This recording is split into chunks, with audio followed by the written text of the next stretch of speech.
함께 은혜 받으실 말씀은 마가복음 4장 35절에서부터 41절까지 말씀이 되겠습니다. 마가복음 4장 35절에서부터 41절까지 말씀이 되겠습니다. 제가 가진 성경으로 신약 페이지 59페이지입니다.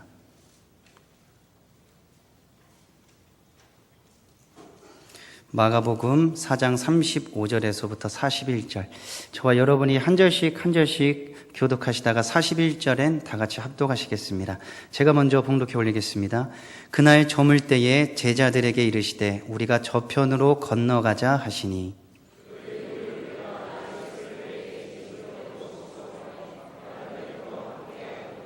큰 광풍이 일어나며 물결이 배에 부딪혀 들어와 배에 가득하게 되었더라.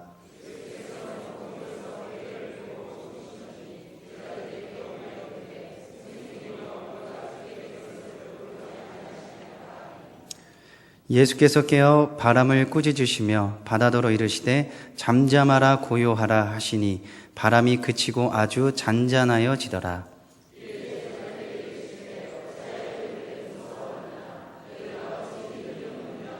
다 같이 그들이 심히 두려워하여 서로 말하되 그가 누구이기에 바람과 바다도 순종하는가 하였더라. 아멘. 우리 옆에 분들과 이렇게 악수하시면서 인사 나누겠습니다. 졸립지만 은혜 받겠습니다. 예, 졸립지만 은혜 받고 돌아가겠습니다. 예, 지금 오후 시간이 되다 보니까 굉장히 졸리운 시간인 것 같습니다. 설교를 하는 저조차도요, 조금 졸리운 듯한 그러한 기분이 듭니다만 오늘 하나님의 거룩한 은혜가 우리 가운데 충만하게 임할 줄로 믿습니다. 그래서 이 졸음을 좀 깨우기 위해서는요, 저희가 조금 박수를 좀 한번 신나게 쳐보고 우리가 말씀의 은혜를 나눠볼 텐데요. 손바닥에 360개의 경혈점이 있대요. 그래서 이 경혈점이 있어서 이 경혈점을 잘 지압을 해주시면 굉장히 우리의 건강에 굉장히 좋다고 합니다. 그런데 오늘은 박수를요, 5번까지 한번 배워보겠습니다. 첫 번째는요, 박수 한 번 하면 어떻게 하죠? 우리 경로대학 우리 오신 분들은 아실 거예요. 박수 한 번 시작! 짝!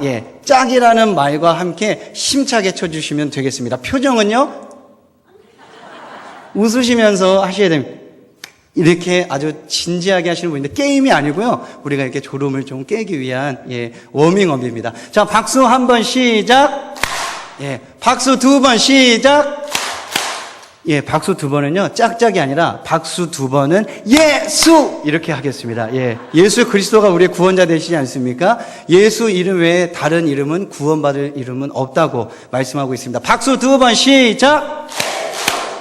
박수 세 번은 어떻게 치느냐? 박수 세 번 시작. 박수 세 번은요, 세 뒷단 음표가 진행이 돼요. 그래서 박수 세 번 시작. 짝짝짝. 최고. 요렇게 조금 이렇게 몸을 튕겨 가시면서 몸을 좀 풀어 주시면 되겠습니다. 박수 세 번 시작.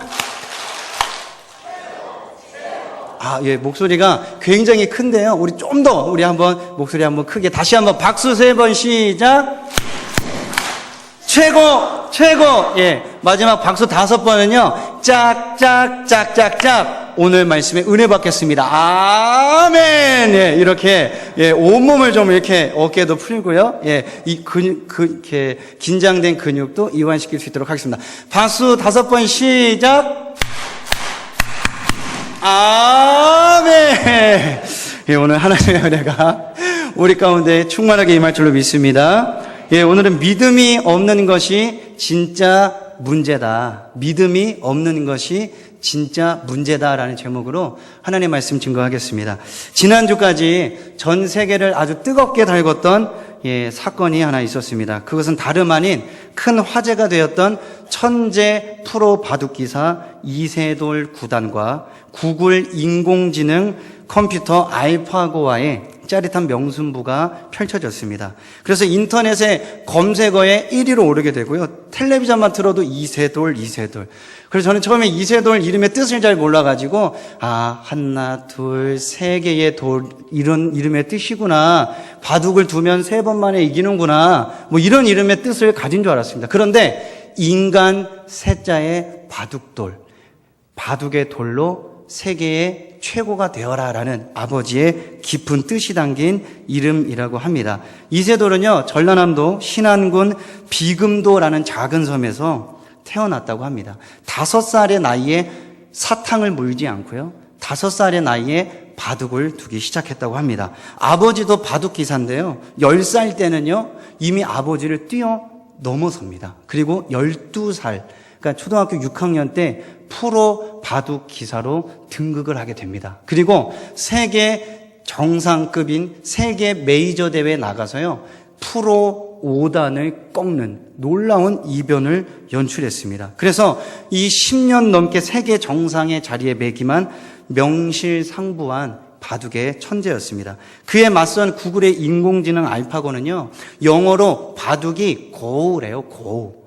고스톱만 이렇게 고를 하는 게 아니고 바둑도 고라고 합니다. 그래서 알파고입니다. 그래서 이 인공지능 바둑 선수와 인류 대표인 이세돌이 격돌을 하게 된 것입니다. 당초 예상하기로는요, 아직까지 인공지능은 완벽하지 못하다. 그래서 이세돌의 승리로 점쳤습니다.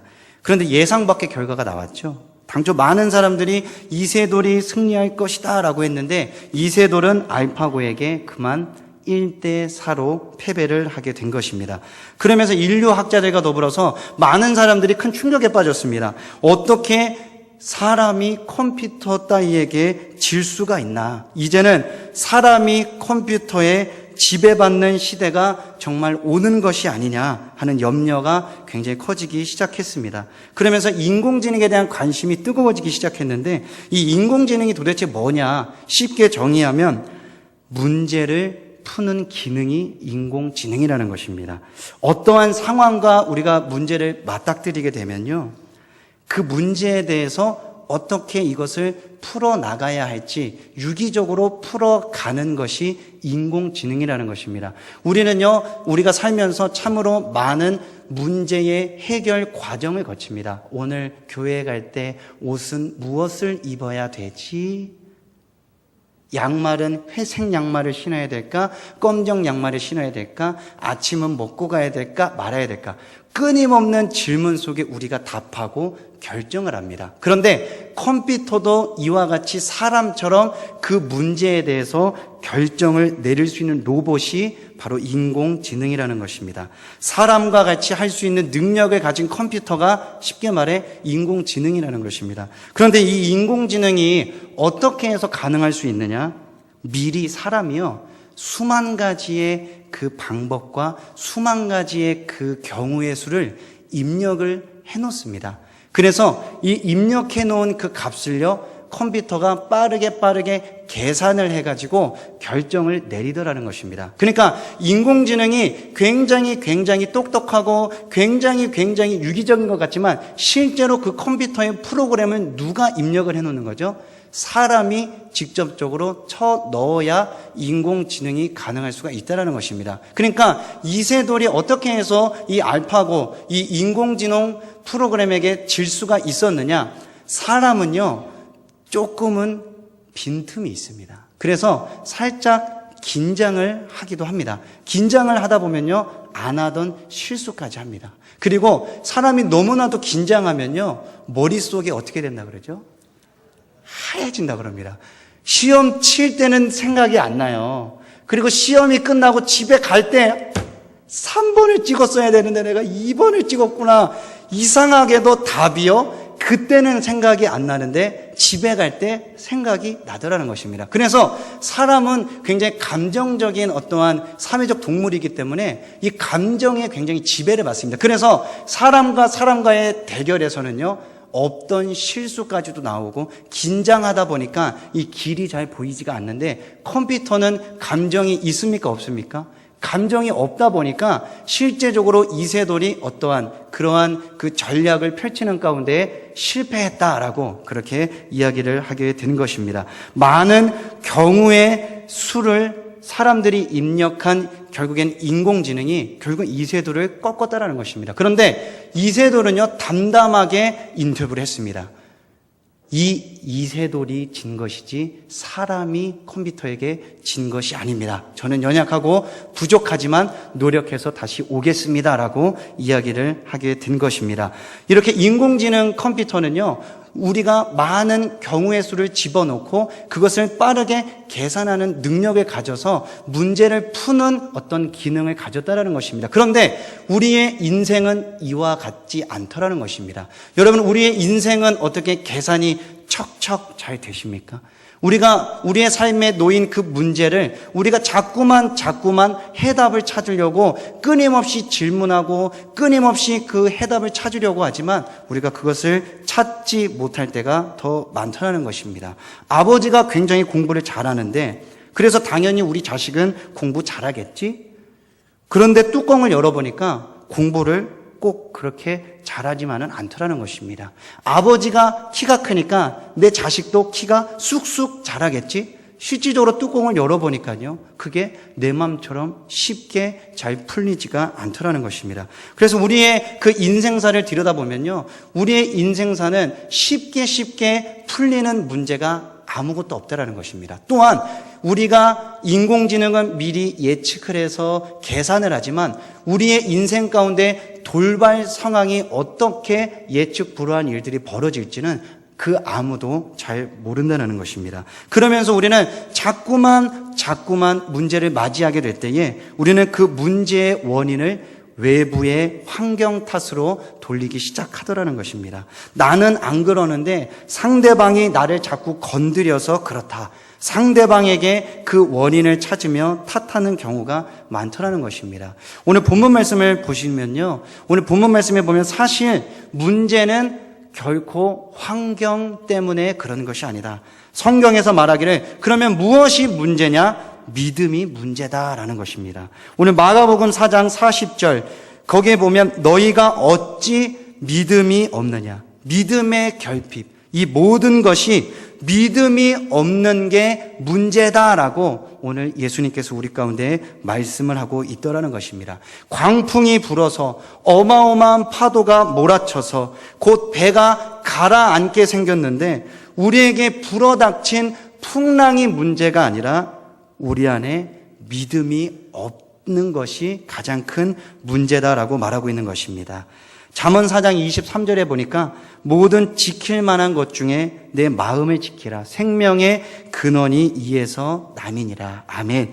이게 무슨 이야기입니까? 믿음의 문제, 마음의 문제가 중요하다라는 것입니다. 그래서 우리의 삶의 문제는 이 믿음이 없는 것에서부터 나온다는 것이죠. 또 다른 말로 말하면 잘못된 믿음. 이 믿음이 잘못돼 가지고 생기는 문제가 굉장히 많더라는 것입니다. 지그 지글러라는 그 외국 학자가 있습니다. 지그 지글러. 이게 이름이 굉장히 어려운데요. 지긋지긋해 이렇게 외우시면요, 아마 머릿속에 깊숙이 박히실 겁니다. 지그 지글러라는 분이요, 정상에서 만납시다라는 그 책을 출간을 했었는데 굉장히 많이 팔린 베스트셀러였습니다. 정상에서 만납시다. 우리 옆에 분과 악수하시면 이렇게 인사 나누겠습니다. 정상에서 만납시다. 예, 우리가 정상에서 만나야 되겠죠? 저 천국. 그 책 안에 이런 내용이 나옵니다. 17년 동안 전응아로 살았던 천재의 이야기. 굉장히 제목이 역설적이지 않습니까? 17년 동안 전응아로 살았던 천재의 이야기라는 것입니다. 15살에 이 사람이 한 번 실수를 했대요. 그랬더니 그 담임 선생님께서 크게 꾸중을 했답니다. 그것이 자기의 정체성에 큰 영향을 미쳤나 봅니다. 그 선생님이 대체 뭐라고 했느냐? 너 같은 전응하는 공부해서 아무 소용이 없어. 공부해도 너는 아무 소용이 없어. 라고 말을 했다고 합니다. 이 중에도 자녀 두신 분들 굉장히 다 많으시잖아요. 말을 굉장히 잘 해야 된다는 것입니다. 그냥 무심코 내뱉은 말인데요, 이 15살 아이의 그 마음에는요, 나는 전응아라는 것이 그 정체성에 새겨져 버렸다는 거예요. 그래서 나는 공부를 해도 아무 소용이 없나 봐. 나는 전응하니까 나는 실수가 많은가 봐. 나는 전응하니까 공부를 해도 뒤돌아서면 까먹나 봐. 나는 그냥 공부하지 말아야 되겠다라고 그렇게 바보처럼 그렇게 살았다라는 것입니다. 그런데 이 사람이요 32살에 뒤늦게서야 군대를 가기 위해서 이제 여러 가지 많은 테스트를 했습니다. 그 중에 IQ 검사를 했대요. 그런데 그 IQ 검사를 했는데 놀라운 결과가 나옵니다. 15살의 나이에 분명 담임선생님은 너는 전능하야라고 했는데 이 사람의 IQ가 무려 161이었다라는 것입니다. 우리 성도님들은 IQ가 200 정도씩 되시기 때문에 예, IQ가 161, 이게 키가 161이 아니었고요. IQ가 161이었다는 거예요. 여러분, IQ가 148이면 멘사 클럽이라는 곳에 가입을 할 수가 있습니다. 이 IQ가 148 이상이 되면요, 이 멘사 클럽은 천재 중에 천재들만 모인, 지금도 실제적으로 존재하고 있는 클럽입니다. 그런데 이 161이라는 그 IQ의 숫자는요, 어마어마한 수치입니다. 그러면서 17년 동안 전응아인 줄 알고 살았던 이 친구에게 그 군 검사관은 당신은 전응아가 아니라 천재입니다라고 말하는 것입니다. 그 사건을 통해서 이 사람의 인생이 180도로 바뀌어지기 시작합니다. 이제는 해석이 달라지기 시작하는 거예요. 나는 바보니까 안 되는가 봐. 나는 바보니까 아무것도 해도 소용이 없어. 그런데 이제는 IQ 161의 천재라는 소리를 들으면서 해석이 달라집니다. 아, 나는 천재이기 때문에 실수가 많은 거구나. 아, 나는 남들이 한 번도 시도해보지 않은 것을 날마다 새롭게 도전하기 때문에 내가 이렇게 실수하지만 더 바보였다면 더 많은 실수를 했을 텐데 나는 분명히 잘할 수 있을 거야. 결국에는요, 17년 동안 전응아로 살았던 이 친구가요, 멘사 클럽의 회장이 되고요, 나중엔 주지사가 되어지게 됩니다. 결국엔 이 사람의 인생을 바꿔놓았다는 것은요, 그 사람의 해석이 달라졌기 때문이었습니다. 나는 전응아라서 안 되었다가, 아, 나는 모든 것을 할 수 있는 천재구나, 이것을 깨닫는 순간 인생이 달라지더라는 것입니다. 여러분, 제너럴 일렉트릭의 잭 웰치라는 그 회장이 있습니다. 이 제너럴 일렉트릭은요, 미국의 엄청나게 큰 전자 회사입니다.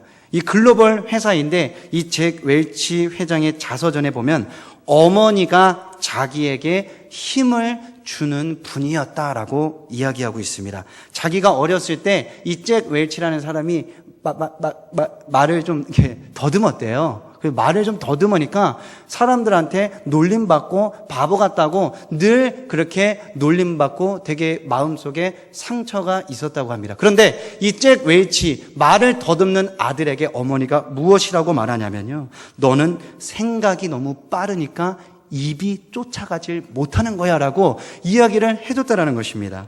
그래서 너는 생각이 너무 빨라가지고 말이 쫓아갈 수 없는 거야. 그래서 이 사람은요, 말을 좀 더듬고 어눌하지만 남들이 생각하지 못한 창의적인 생각과 아이디어로 제너럴 일렉트릭이라는 엄청난 회사를 일으켜 세웠더라는 것입니다.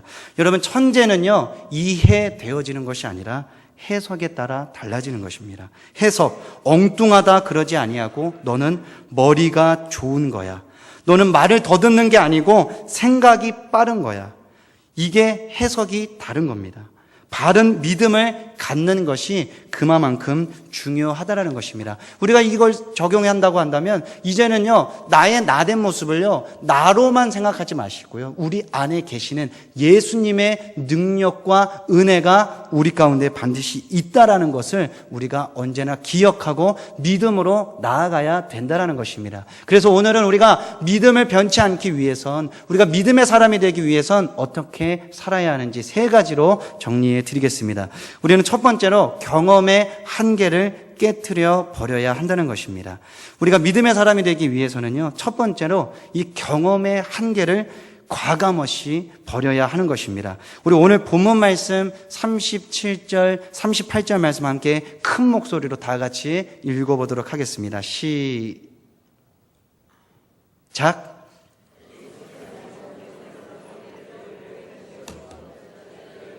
이르되 선생님이여 우리가 죽게 된 것을 돌보지 아니하시나이까 하니 예수께서는 고물에서 베개를 베고 주무시더니 제자들이 깨우며 이르되 선생님이여 우리가 죽게 된 것을 돌보지 아니하시나이까. 지금 배에 타고 있던 사람들의 그 직업은요, 대부분이 어부였습니다. 그러니까 이 고기잡이, 굉장한 베테랑이었다는 것입니다. 어느 정도, 이 정도 광풍이 불면요, 이 정도 파도가 딱 불면요, 배가 부서질 수 있겠구나. 이것은요, 숱하게 고기를 잡으며 배를 탔던 사람에게는 경험적으로 당연히 느껴지는 상황이었다는 것입니다. 그런데 그 경험적으로 느껴지는 그러한 것들이 우리의 인생 가운데 때로는 걸림돌이 될 때가 많다는 것입니다. 우리가 경험되어지는 것들이 우리에게 굉장히 많은 사실상 지식을 가져다 줍니다. 그래서 옛날에 이런 말씀도 있지 않습니까? 어른 말 잘 들으면 자다가도 떡이 생긴다. 그러니까 엄마 말 좀 들어! 이렇게 귀에 못이 박게 잔소리 들었던 게 그 어머니의 그 경험에 의해서 어머니가 다 해보니까 지금 우리 자녀가 지금 옳은 길로 가고 있어요? 나쁜 길로 가고 있어요? 조금은 나쁜 길로 가고 있다라는 거. 그러면 그 경험을 통해서 충고를 해줄 수가 있다라는 것입니다. 그런데 이 경험이라는 것이 우리의 그 믿음을 망쳐버리고 방해하게 만들어버릴 수가 있다라는 것입니다. 그래서 우리 가운데 절대로 우리가 쉽게 내뱉어서는 안 되는 말이요, 내가 다 해봤다 라는 사람이 사실 제일 무섭다라는 것입니다. 제일 무서운 사람이요, 책 한 권 읽은 사람이 제일 무섭다고 합니다. 그래서 그 책 한 권 읽은 것 가지고 모든 것을요, 다 자기의 주관적으로 다 객관화시켜버린다는 거예요. 그러니까 우리가 하나님의 무한한 능력을요, 우리 사람의 어떠한 경험과 그 사람의 지혜와 그 사람의 지식으로 자꾸만 제한해버리고 자꾸만 우리가 그것을 축소시키고 하찮게 여겨지게 만들 수도 있는데, 우리는 과감하게 경험적인 부분을 철저하게 내려놓을 수가 있어야 된다는 것입니다. 다메섹 도상에서 빛으로 오신 예수 그리스도를요, 사도 바울이 만나게 됩니다. 그리고 나서 이 사람의 인생이 180도로 확 뒤집어지죠. 그리고 나서 고백했던 것이 무엇이냐? 내가 바리새인 중에 바리새인이요, 가말리알의 정말 천재 중에 천재요, 내가 율법으로면 둘째 가라면 서러울 정도로 하나님을 열심히 섬겼지만 올바른 지식으로 섬겼던 것이 아니었다라고 그렇게 고백을 하게 된 것입니다. 그러면서 이 사도 바울은 자기의 지식과 경험으로 살았던 것이 이제는 빌립보서 4장 13절에 내게 능력 주시는 자 안에서 내가 모든 것을 할 수 있느니라, 아멘 이라는 고백이 나오더라는 것입니다. 그래서 내 경험의 한계를 깨트려 버리는 것이죠. 내게 능력 주시는 자 예수 그리스도 안에 있으면 내가 모든 것을 할 수 있느니라. I can do everything through him. 내가 모든 것을 할 수 있다. through him. 예수 그리스도를 통해서. 오늘 그러한 믿음이 우리 가운데 생겨나게 될 줄로 믿습니다. 여러분, 심리학을 보면요, 학습된 무기력이라는 말이 있습니다. 이 심리학자 셀리만에 의해서 정리된 연구 결과인데요, 아무리 노력해도 성공할 수 없을 거야 라는 생각에 사로잡히는 순간에 아무것도 할 수 없어서 무기력하게 그대로 주저앉아 버리게 되는 그러한 것을 학습된 무기력이다라고 말하고 있습니다. 옛날에 저기 유럽에서는요, 서커스단에서 코끼리를 어떻게 사육하고 관리를 했느냐, 이 아기 코끼리 되어졌을 때 엄청나게 단단한 이 쇠사슬을요, 발목에다가 탁 채운다고 합니다. 그런데 이 어린 코끼리가요, 아무리 이 말뚝을 끊어버리고 이 쇠사슬을 끊어버리려고 해도 이 아기 코끼리의 힘으로는 절대로 끊을 수가 없던 겁니다. 그러면서 이 아기 코끼리에겐 이렇게 경험되어집니다. 이렇게 학습이 되는 거예요. 내가 몇 번이고 이 말뚝을 뽑기 위해서 노력해봤지만 이 말뚝은 너무 단단해. 절대로 끊어지지 않을 거야. 안 될 거야. 내가 다 해봤는데 그건 절대로 안 될 거야. 내가 다 해봤더니 이건 좀 힘들 거야. 이 안 된다의 그 마음이 사로잡히는데 나중에 어른 코끼리로 성장을 합니다. 이 코끼리가요, 굉장히 거대합니다. 그러면서 힘을요, 얼마나 세지냐면 1톤을 들어버릴 정도로 힘이 어마무시하게 커진다는 겁니다. 그런데 지금 코끼리에게는 지금 어떻게 지금 줄이 묶여져 있죠? 저렇게 약한 줄로 실제적으로 이렇게 묶어 놓는데 학습된 무기력. 나는 어렸을 때 열심히 발버둥 쳐도 이것을 끊을 수가 없었어. 그러니까 나는 아무것도 할 수 없을 거야. 그냥 아무것도 도전하지 않은 채 그냥 멍하니 그냥 그 자리에 앉게 되더라는 것입니다. 경험이라는 것이요, 그만큼 우리를 굉장히 힘들고 어렵게 믿음으로 나아가는 데에 큰 방해가 될 수가 있더라는 것입니다. 우리는 경험을 모두 다 물리쳐버리고, 아까 말씀드렸듯이 17년 동안 전응하러 살았던 천재의 이야기, 그 사람은요, 어려서부터 나는 공부를 해도 안 되는 특공대인가 봐, 그래서 나는 안 되는가 봐, 실패감에 사로잡혀 아무것도 하지 않은 채 바보처럼 살았던 그가요, 마침내 그 모든 경험을 깨트리고 자신은 머리가 좋다는 희망을 발견하는 순간 그의 인생을 뒤바뀌게 되더라는 것입니다. 우리는 우리의 힘으로 안 됐던 것들, 오직 예수 그리스도의 이름으로 그 모든 것이 이루어지는 놀라운 역사가 있을 줄로 믿습니다. 두 번째는요, 믿음의 건망증을 깨트려 버려야 한다는 것입니다. 건망증. 오늘 본문 앞을 보시게 되면요, 본문 앞에 무수히 많은 그러한 그 귀신을 쫓아내고 병든 자를 고치시고 그 예수님의 그 능력에 대해서 숱하게 기록을 하고 있습니다. 그리고 뒤에 가서는 마가복음 6장 52절에 보니까 그들이 떡 떼시던 일을 깨닫지 못하고 도리어 그 마음이 둔하여졌음이러라.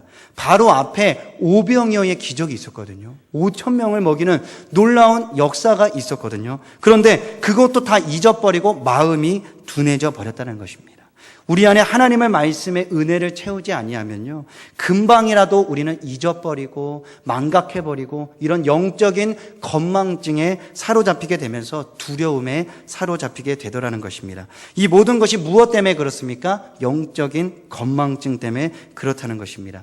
이 건망증은요, 일종의 기억 장애라고 합니다. 잘 기억하지 못하거나 금방 잊어버리는 정도가 심한 상태가 건망증이래요. 그래서 예전에 글을 보면 이런 글이 있습니다. 어떤 사람이 텔레비전 리모컨을 찾습니다. 아무리 찾아도 리모컨이 보이지가 않네요. 너무 답답해서 목이 말라서 냉장고에서 물이나 마셔야 됐다고 냉장고 문을 탁 열었더니 그 냉장고 속에 TV 리모컨이 나오는 겁니다. 어떤 아주머니가 다림질을 열심히 하고 있습니다. 그런데 따라라랑 전화가 오니까 무얼로 전화를 받아요? 다리미로 전화를 받는다. 이 건망증이라는 것이 나이가 많고 적음이 아니라는 거예요. 건망증은요, 20대가 딱 지나면요, 내 세포가 죽기 시작한다고 합니다.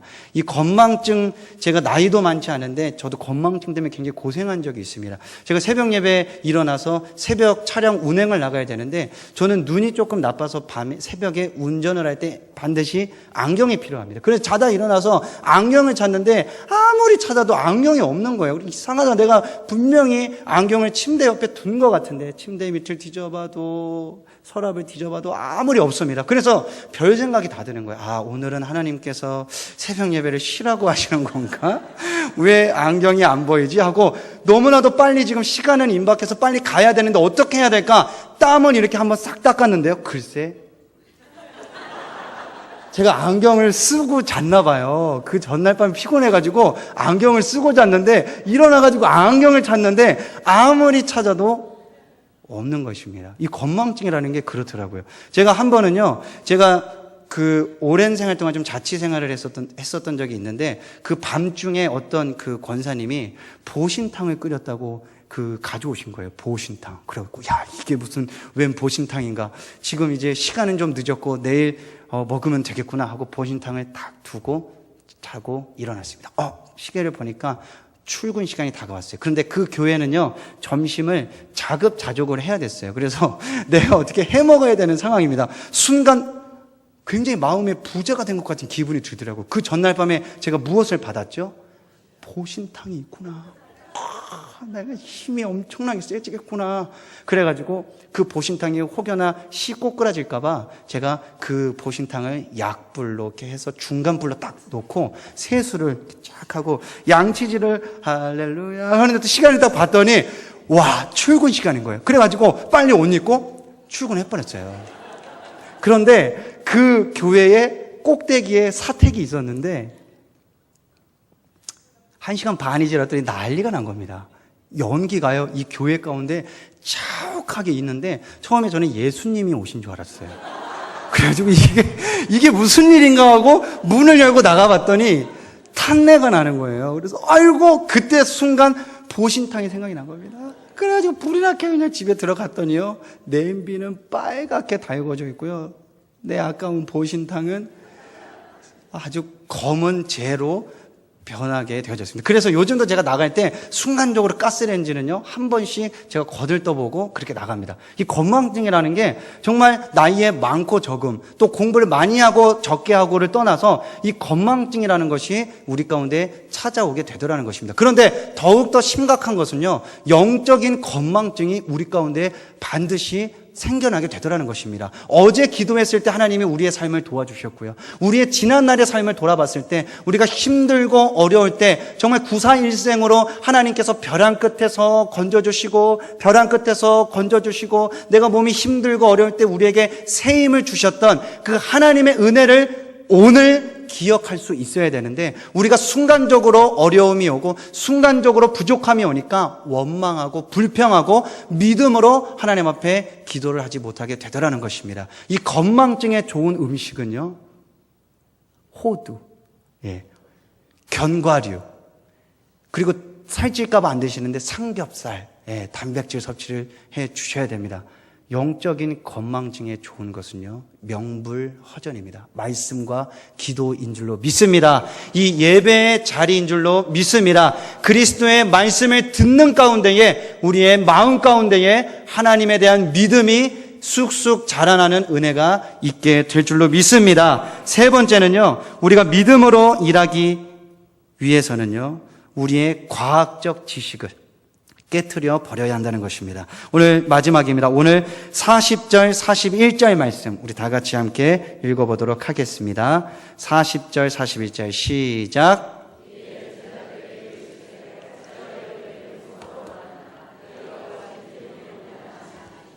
그들이 심히 두려워하여 서로 말하되 그가 누구이기에 바람과 너 순종하는가 하였더라. 아멘. 지금 강풍이 막 불어오고 있습니다. 그런데 우리는 그 광풍이 불어오는 그 외형, 현상만을 바라보면서 우리가 지금 처한 상황 속에 우리는 어떻게 살아남아야 될 것인가, 그 순간 가운데 우리는 계산을 하고 있더라는 것입니다. 지금 바람이 시속 어떻게 불고 있네, 지금 파도가 몇 미터로 불고 있네, 이 상황 가운데 우리가 어떻게 살아남아야 하지? 우리가 믿음으로 반응하는 사람은요, 어떤 문제가 생기면요, 무릎을 꿇고 하나님 앞에 기도합니다. 그런데 이 믿음이 순간적으로 우리 가운데 떨어지면요, 계산을 하고 있더라는 것입니다. 옆에 있는 지인들에게 도움을 구하기 시작하고요, 은행에 가봐야 되겠다, 현금 서비스를 받아야 되겠다, 어떠한 그 세상적인 어떠한 그 모든 방법과 계산을 내가 다 내리고 내가 처방을 하게 되더라는 것입니다. 그런데 놀라운 사실은요, 우리가 아무리 계산을 해도 하나님이 우리의 인생을 거두어 주시고 하나님이 계산하실 때에 반드시 우리 가운데 부족함 없는 하나님의 은혜가 있을 줄로 믿습니다. 가나의 혼인잔치는요, 계산으로 이루어졌던 그 기적이 아니었습니다. 예수님의 어머니 마리아가 이제는 그 혼인집에, 그 잔치집에 포도주가 떨어졌습니다. 그래서 포도주가 떨어졌는데 지금 오늘 165명이 왔는데 165명이 포도주를 마시려면 두 박스는 있어야 될 것이고, 그 두 박스를 어디 편의점에 가서 그것을 구입을 해야 될까, 그 편의점에서 구입을 하면 그건 얼마니까 계산을 하지 않고요, 그 문제를 그대로 가지고 예수님 앞에 나아갔더니 물이 변하여 포도주가 되더라는 것입니다. 또한 오병이어의 기적도 마찬가지입니다. 오병이어의 기적 중에서 예수님께서 빌립에게 말씀하십니다. 이 5,000명이 넘는 인원을 우리가 어떻게 밥을 먹여야 되겠느냐. 빌립이 머리가 굉장히 좋았나 봐요. 머리를 굴리기 시작합니다. 200데나리온 정도는 필요하겠는데요. 그랬더니 예수님이 원하시던 대답이 아니었어요. 안드레에게 다시 묻습니다. 어떻게 하면 좋겠느냐. 그랬더니 안드레는 한 아이가 먹던 보리떡 5개와 물고기 2마리밖에 없습니다 하고 그것을 바로 예수님의 발 앞에 내려놓았다는 것입니다. 그때에 예수님께서 그것을 축사하시사 오병이어의 놀라운 기적이 일어나게 되었더라는 것입니다. 여러분, 결국에는요, 우리가 아무리 계산해도요, 계산이 되지 않습니다. 우리가 인공지능인 것처럼 착각하고 우리가 인공지능인 것처럼 무엇이든지 다 계산하고 척척척 풀어나갈 수 있을 것 같지만요, 그것보다 예수님 앞에 그 문제를 끄집어내는 길이 더 빠른 길이요, 승리하는 길이 될 줄로 믿습니다. 그래서 예수님 앞에 모두 다 끄집어내서 믿음으로 기도할 때에 오병이어의 기적을 일으키신 하나님, 오늘 풍랑을 잠잠케 하시는 능력의 하나님의 은혜로 우리의 모든 풍랑이 잔잔해지는 놀라운 은혜가 있기를 주님의 이름으로 축원합니다. 말씀을 정리하겠습니다. 오늘 풍랑을 보고 두려움에 떨고 있던 제자들에게 너희들의 문제는 바로 믿음이 없는 것이라고 했습니다. 여러분의 삶 가운데에 힘들고 어려운 문제가 있습니까? 그리고 두렵고 걱정되고 염려스럽습니까? 우리의 문제는 딱 한 가지라는 것입니다. 믿음의 문제라는 것입니다.